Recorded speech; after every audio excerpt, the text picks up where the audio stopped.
Hello guys, आप सभी का स्वागत है हमारे चैनल पे। और अभी हम लोग करने वाले हैं एक क्वेश्चन। तो मैं क्वेश्चन लिखने वाली हूँ। कंज्यूमर सरप्लस एक चैप्टर है, ठीक है, जिसको हम लोग ने पढ़ा हुआ है और उसी से हम लोग क्वेश्चन करेंगे, ठीक है। तो क्वेश्चन हमारा क्या है, चलिए देखते हैं। और अभी तक अगर आपने सब्सक्राइब नहीं किया है तो प्लीज़ सब्सक्राइब ज़रूर कर दीजिएगा और अपने फ्रेंड्स के साथ शेयर करिएगा। चलिए हम लोग क्वेश्चन लिखते हैं। If the demand law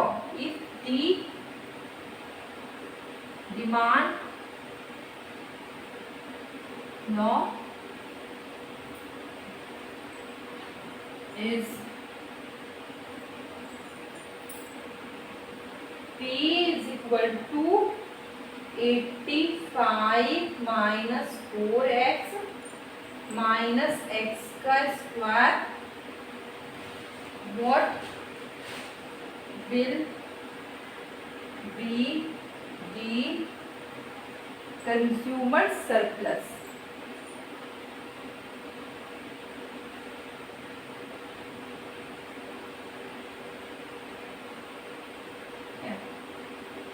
consumer surplus यहाँ पे क्या है, दो है, एक है ए और एक है बी। ए में if x 0 is equal to 5 and b if p 0 equal to 60, ठीक है। ये क्वेश्चन है हमारा।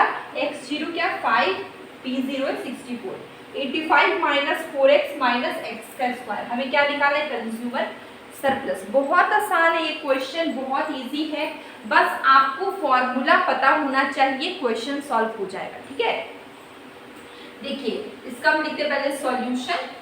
अब हम क्या करेंगे दीदी, कंज्यूमर सरप्लस में अगर हम ए का सॉल्व करते हैं, ठीक है, तो हमें क्या गिवन है, if x 0 is equal to 5, हमें p निकालना होगा। p निकालने के लिए हम क्या करेंगे, p is equal to 85 minus 4x minus x का स्क्वायर, ठीक है। अभी मैं फॉर्मूला बताऊंगी जिससे कि आपको ये क्लियर हो जाएगा कि हमें p क्यों निकालना है। p और x दोनों चाहिए, क्वेश्चन फॉर्मूला में चाहिए होता है, ठीक है। देखिए यहाँ पे हमारे पास x का वैल्यू 5 है, 85 माइनस 4 मल्टीप्लाई 5 माइनस 4 का स्क्वायर, ठीक है। अब देखिए यहाँ पे क्या हो गया, देखिए यहाँ पे क्या 85 माइनस 20, x का वैल्यू क्या है 5 है, तो हम यहाँ पे 5 का स्क्वायर लिखेंगे, 5 का स्क्वायर, ठीक है। अब 85 में से अगर 45 माइनस करेंगे तो क्या बचेगा 40, ये हमारा p आया, ठीक है। p क्या 40, p आया हमारा 40, x से हमारा 5, ठीक है। अब देखिए हमारे पास दो वैल्यू है, एक है p का वैल्यू है 40 और x का वैल्यू है 5, ठीक है। इसी को p0 और x0 कहते हैं क्वेश्चन के लिए, ठीक है। हमें क्वेश्चन में इसकी जरूरत पड़ेगी, इसलिए हमने इसको निकाल लिया। अब देखिए फॉर्मूला क्या है, कंज्यूमर सरप्लस इंटीग्रेशन का साइन x0, ठीक है, x ये, उसके बाद यहाँ पे मैं इसको हम लिखते हैं डिमांड फंक्शन, जिसको हम ऐसे भी लिखते हैं, इसको आप ऐसे fx, वही fx dx demand function minus p0 x0, ठीक है। डिमांड फंक्शन लिखते हैं या फिर ये लिखते हैं, आप डिमांड फंक्शन लिख लीजिए, जैसे कि क्वेश्चन में आपको ये डिमांड फंक्शन गिवन है, ठीक है, ये डिमांड फंक्शन गिवन है। अब आपको अगर क्वेश्चन सॉल्व करना है, आपको यहाँ पे x0 0 ये आपको लिखना होगा, ठीक है। इसके बाद यहाँ पे demand function minus p0 x0, ठीक है, ऐसे लिखेंगे। तो मैंने देखिए यहाँ पे x का वैल्यू क्या है हमारे पास 5, ठीक है, जो कि यहाँ पे क्वेश्चन में गिवन है 0। अब डिमांड फंक्शन हमारे पास क्या है 85 माइनस 4x माइनस एक्स का स्क्वायर। p0 की बात करें, p0 हमारे पास क्या है 40 और x0 का वैल्यू क्या है हमारे पास, x0 का वैल्यू है 5, ठीक है। अब देखिए यहाँ पे dx लिखेंगे, इसको कैसे सॉल्व करें, आप इसको इंटीग्रेट करिए, इसको आप इंटीग्रेशन करिए इतना का क्या आएगा 85x माइनस 4x का 2/2 माइनस x का 3/, ठीक है। अब ये हो गया हमारा 5 और 0, ठीक है। 5 और 0 ये हमारा ऐसे। अब इसको अगर हम मल्टीप्लाई करें 200 आएगा। अब हम लोग यहाँ पे क्या करेंगे, अब देखिए जहां जहां x है वहां पे हम क्या रखेंगे 5 रखेंगे, ठीक है।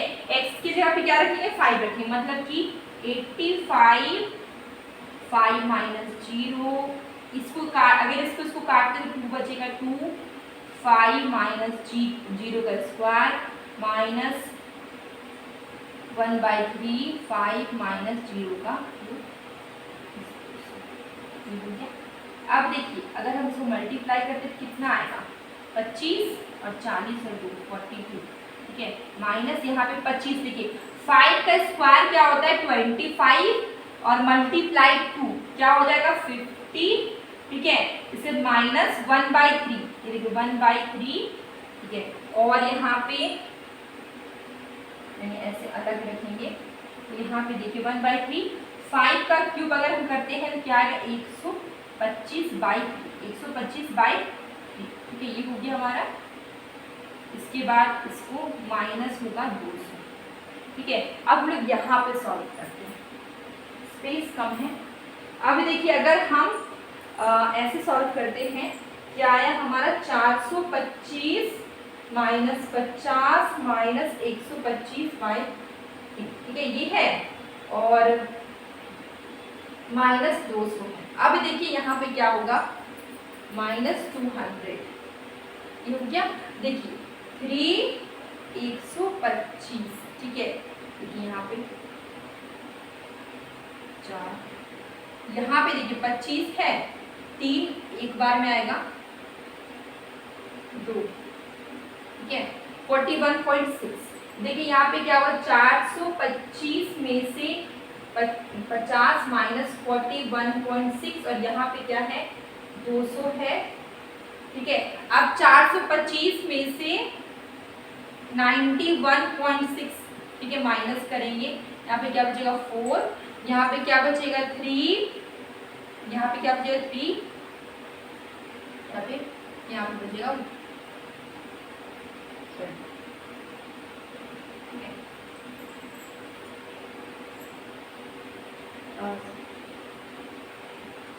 333.2, ठीक है।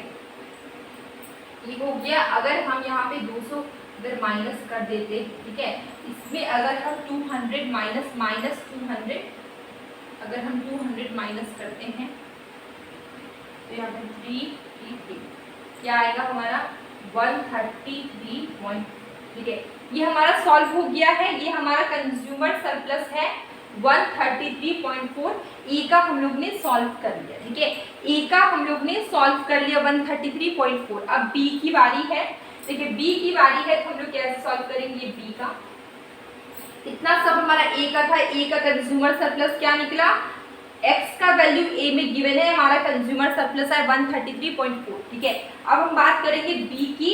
तो बी में देखिए हमें if P0 is equal to 64, P0 का वैल्यू गिवन है। अब देखिए अगर हमें x का वैल्यू निकालना है तो पहले हमें क्या करना होगा, इसमें हमें वैल्यू रखना होगा, ठीक है। 85 माइनस 4x माइनस एक्स का स्क्वायर, ठीक है। p का वैल्यू क्या है 64 है, 85 माइनस 4x माइनस एक्स का स्क्वायर, ठीक है। अब हम लोग क्या कर देंगे, अगर हम इधर कर देते हैं सबको तो यहाँ पे हो जाएगा ये माइनस 4x इधर आके plus 4x, minus x square इधर आके क्या हो जाएगा प्लस एक्स का स्क्वायर, माइनस 4x हो जाएगा प्लस 4x, ठीक है। यहाँ पे तो प्लस 64 है और माइनस 85 इज इक्वल टू 0, ठीक है। ये हो गया हमारा। अब अगर हम इसको सॉल्व करते हैं देखिए तो क्या होगा, हमारा 85 है, इसमें 64 माइनस करते हैं, ठीक है 1, और यहाँ पे हो जाएगा हमारा 21 आता है, ठीक है। तो x का स्क्वायर प्लस 4x और यहाँ पे हो जाएगा माइनस में 21 इज इक्वल टू 0। इसको आपको ब्रेक करना होगा जिससे कि हमारा x का वैल्यू आ जाएगा। हमें क्वेश्चन को सॉल्व करने के लिए x का वैल्यू चाहिए, तो हम क्या करेंगे, x का स्क्वायर, यहाँ पे x का स्क्वायर। अब देखिए इसको हम 7x minus 3x minus 21 is equal to 0 लिखते हैं। x का स्क्वायर प्लस 7, इसको अब हम लोग कैसे सॉल्व करें देखते हैं। अब हम लोग यहाँ पे x कॉमन रखते हैं, x प्लस 7, ठीक है, हो गया, माइनस 3x प्लस 7, ठीक है, इक्वल टू 0। अब देखिए यहाँ पे क्या है, x का value x minus 3 equal to 0, ठीक है, ये आया, और एक आया x plus 7 is equal to 0, ठीक है। x इज इक्वल टू क्या होगा, प्लस 3, यहाँ पे x is equal to minus 7, ठीक है। देखिए हम प्लस वाला वैल्यू लेंगे क्योंकि माइनस वाला में डिमांड नहीं हो सकता है, तो हम लोग प्लस वाला वैल्यू लेंगे, x इज इक्वल टू 3, ठीक है। दो वैल्यू आए 3 और माइनस 7, लेकिन हम 3 वाले वैल्यू को रखते हैं क्योंकि अगर हमारा x अगर माइनस में हो जाएगा तो फिर डिमांड ये जो है, ये क्वेश्चन इसका आंसर सही नहीं आएगा, गलत हो जाएगा, ठीक है। तो देखिए x का वैल्यू 3 आया, p का वैल्यू क्या गिवन है, p is equal to 64 given है, ठीक है। अगर हम b का क्वेश्चन सॉल्व करते हैं, तो देखिए यहाँ पे मैं एक लाइन बना देती हूँ, ये इसका हम लोग ने इतना सॉल्व किया है। अब हमें क्या करना है, कंज्यूमर सरप्लस निकालना है। सेम वही फॉर्मूला होगा, x की जगह पे हम क्या रखेंगे, 3, x की जगह पे रखेंगे 3, 0, ठीक है। यहाँ पे हमारा फंक्शन क्या हुआ, 85 माइनस 4x माइनस x का स्क्वायर, ठीक है, ये हो गया। इसके बाद फिर हम लोग क्या करते हैं, देखिए यहाँ तक हो जाएगा, यहाँ तक, इसके बाद हो गया, ये हो गया। अब देखिए यहाँ पे रखेंगे dx माइनस का साइन p0 में क्या रखेंगे, 64 और मल्टीप्लाई कर देंगे 3, अब हम लोग इसका क्या करेंगे, इंटीग्रेशन निकालेंगे, 85x, ठीक है, ये 85 है, माइनस का साइन 4x का 2, ये कुछ नहीं मतलब 1 है, 1 प्लस 1 2 और 2, ठीक है, माइनस x का 3/3, ठीक है, ये हो गया। माइनस का साइन यहाँ पे क्या होगा, 12 190, ठीक है। अब यहाँ पे देखिए, यहाँ पे क्या था, 3 और 0, यहाँ पे हम क्या लेंगे, 3 लेंगे और 0 लेंगे। अब आप इसको कैलकुलेट करेंगे, आपका कंज्यूमर सरप्लस आ जाएगा। बस आपको यहाँ पे सॉल्व करना है, मतलब आपको क्या करना है, 85, ठीक है, यहाँ पे 3 है, x की जगह पे क्या लेंगे, 3 और 0, 3 माइनस 0, ठीक है, माइनस, देखिए ये और ये कट जाएगा तो क्या बचेगा, 2, फिर यहाँ पे लेंगे 3 माइनस 0 का स्क्वायर माइनस का साइन, ठीक है। अब यहाँ पे लेंगे 3 माइनस 0 का क्यूब माइनस 190, इतना सॉल्व कर दीजिएगा, आपका आंसर आ जाएगा, ठीक है। मैं इसको यहाँ पे ये आपको होमवर्क देती हूँ, ठीक है, आप इसको कैलकुलेट करके आप आंसर बताइए कि आपका आंसर क्या आया है, ठीक है। बहुत सिंपल, हम लोग ने पूरा सॉल्व किया है, बस इसको सॉल्व करना है, मल्टीप्लाई करना है, माइनस करना और बताना है आंसर क्या है।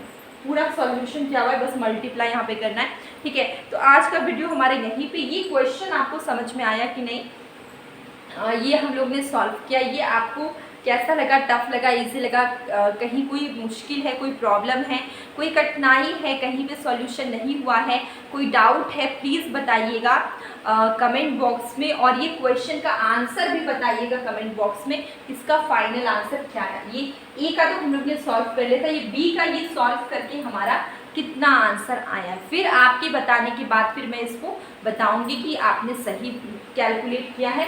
बस कैलकुलेशन है थोड़ा सा, बाकी हमारा फाइनल आंसर यहीं पे आ जाएगा। तो अब डेली मैं शॉर्ट वीडियो में क्वेश्चन पूछती हूँ, कभी कभी शॉर्ट कंसेप्ट करवाती हूँ, आप उसे भी देखिए, आपको काफ़ी हेल्प होगी। अब हम मिलेंगे कल एक न्यू वीडियो।